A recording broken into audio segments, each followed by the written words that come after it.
Alright guys, so we're going to get the 90 GT fired up here. It's been sitting pretty much since I did the trade deal for the 93 notch.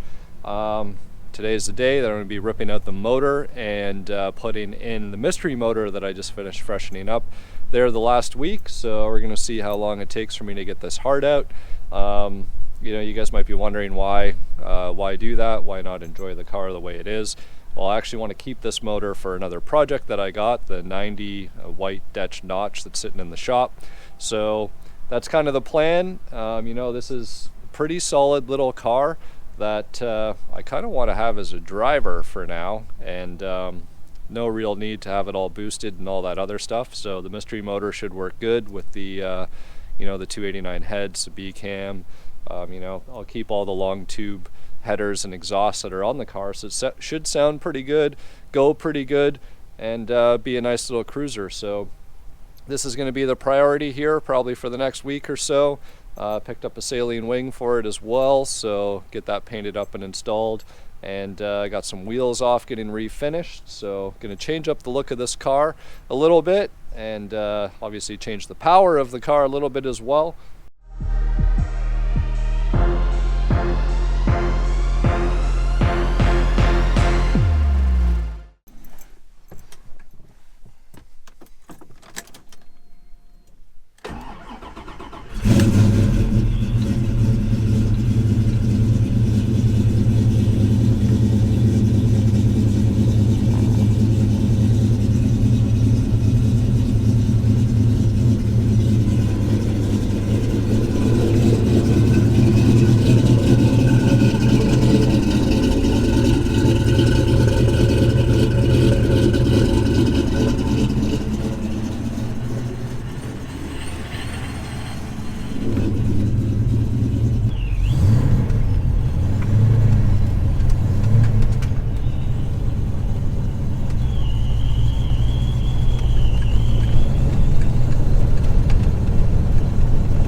Alright, so I got the car cleaned up, got it inside, it's about ready to go on the lift. I haven't really had a really good opportunity to go over this car. You know, I did the trade deal and I pretty much parked it. I haven't had it registered or out on the road.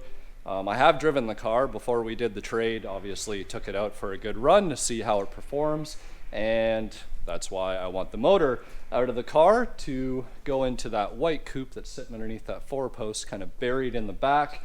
That's a whole other project that will be going on this winter. But yeah, so it'll be a good opportunity now to get the car on the hoist, get it lift up in the air, see what it looks like underneath. I've seen pictures, look pretty clean. As you can see on the camera, the car is overall a really clean car. You know, it has had a repaint on it, but it appears like it has all its panels, all the body lines line up really good. There's a few little things I'd like to fix up to make the car a little bit more perfect and presentable, but it should look pretty good when everything is done. Like I said, I got another set of wheels that are getting refinished for it, and got that saline spoiler that's sitting way off in the distance in the back there. That should change up the look as well. And yeah, it's go time. So we're going to go ahead, get this raised up, get this hard out, and hopefully get this guy in and running in no time.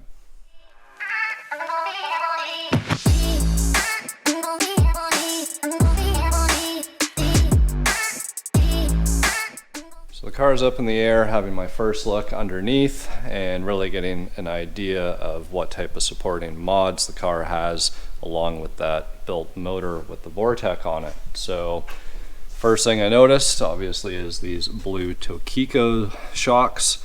So those have been upgraded. There's some H&R springs, as well as some tubular lower and upper control arms on this rear diff. I know he told me that there's some gears in here. I can't remember if he told me they're 373s or 410s. I would probably think they're 373s given that the car is boosted. But yeah, moving along towards the front, got some Flowmaster mufflers and braided fuel lines run all the way to the front side of the car. So those might actually be coming off. Got an aluminum drive shaft, have energy suspension transmission mount, there's energy suspension motor mounts, And then we can see the beautiful long tube headers here. You know, we have a high torque mini starter and you know, deep pan Marasso oil pan, which definitely makes space pretty tight.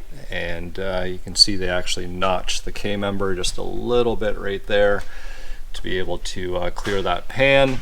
You know, if you had a tubular K-member, you probably wouldn't have to have done that, but hey, it is what it is. You know, H&R springs in the front with Tokiko struts, and we can see a Mishimoto rad and electric fan setup. So going to start unbolting some stuff from the underside since the car is already up in the air. So in this case, trying to see, not sure if I'm going to be able to just kind of loosen off the headers here at the collectors, and then maybe leave them in the car when I pull the motor out. We'll see. But definitely be working at getting all the bell housing bolts off, motor mounts off, and looks like fuel lines will probably be all up in the top there. I believe there's some aeromotive plumbing that will have to get disconnected. So other than that, you know, this is all pretty brand new stuff that's been done recently, so it should be pretty easy to come apart. And then we'll be able to get in our little mystery motor here and see how that runs.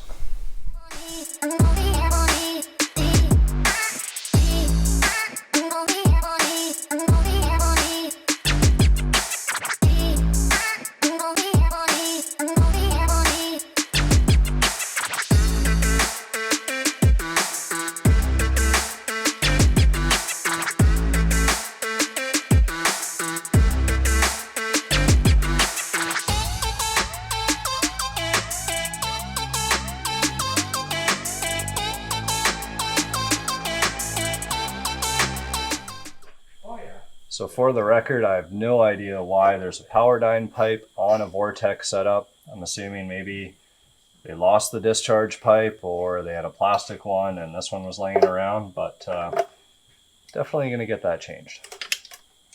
All right guys, everything's disconnected. Got the chain hooked up, gonna go down by the power steering bracket. Got one of the bell housing bolts in the back side of the passenger head. Usually works pretty good in terms of balancing the motor on the cherry picker. And yeah, I've already kind of wiggled the motor to see that you know, everything is disconnected at the bell housing side, so should be able to put this cherry picker on, start lifting. You know, I got the back lines disconnected, the wiring harness, all the clips. You know, there are mechanical gauges in the car, so the line for the oil pressure gauge and temperature sensor gauge, I had to disconnect those. Disconnected the main power steering pump lines because I want to keep all the accessories and everything together on this one. And that's it. Gonna put the cherry picker on, yank this thing out.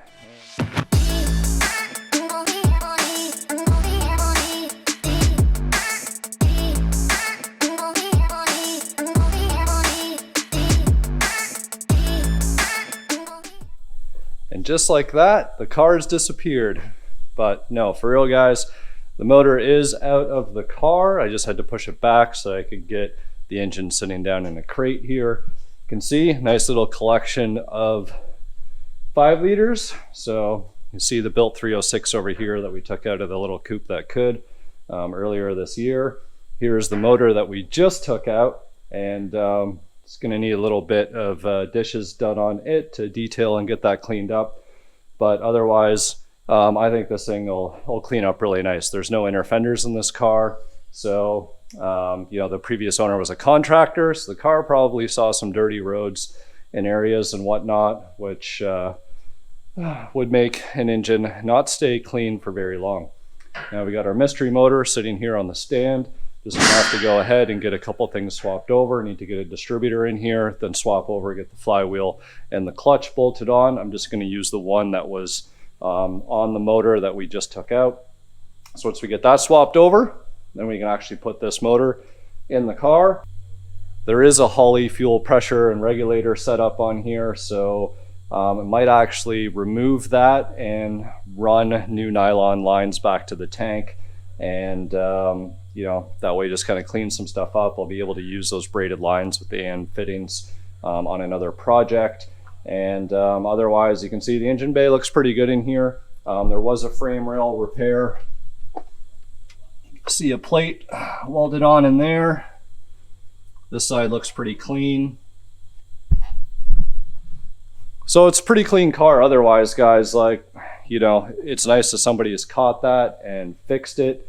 You know, there's no major body work that's been done to the car otherwise. So I am looking forward to, you know, just tweaking it a little bit. Gonna get rid of the chrome door handles. I got brand new depot ones from LMRs. The previous owner already updated the quarter windows. I think these are from American Muscle. They're a pretty nice product. They don't say Mustang in them, so I guess you could get a vinyl decal made up that would say Mustang and make them look like the original ones. But other than that, you know, it's a nice black little GT. Once I get those other wheels back from those getting refurbished, so those are an ROH ZR6 wheel. I think those are going to look badass on here. If I sell the car, I'm not going to sell the wheels with the car. I'm going to make that statement right now. So once we get the mystery motor put in the car, the engine bay is not going to look that much different. It's really just going to look like the motor that we took out, minus the blower and a lot more detail work.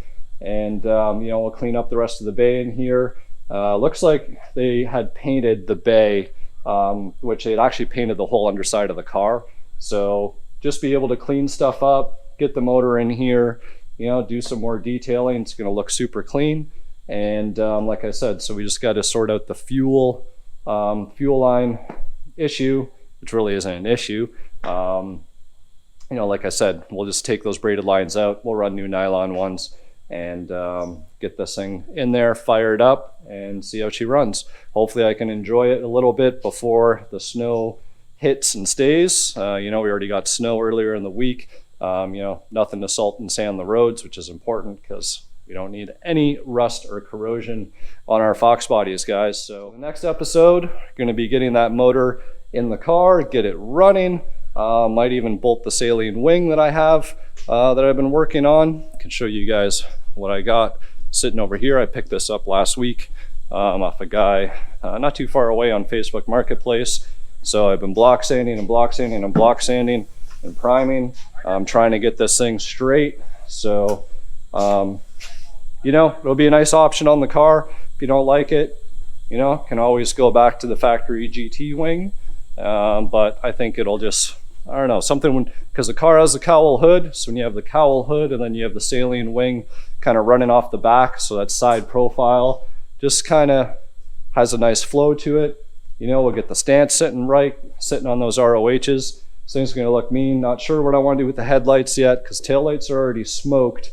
Thought about doing French fogs in here so it matches the convertible, but we'll see what I end up doing. But other than that, guys, stay tuned. Like I said, next episode will be running with the new motor installed.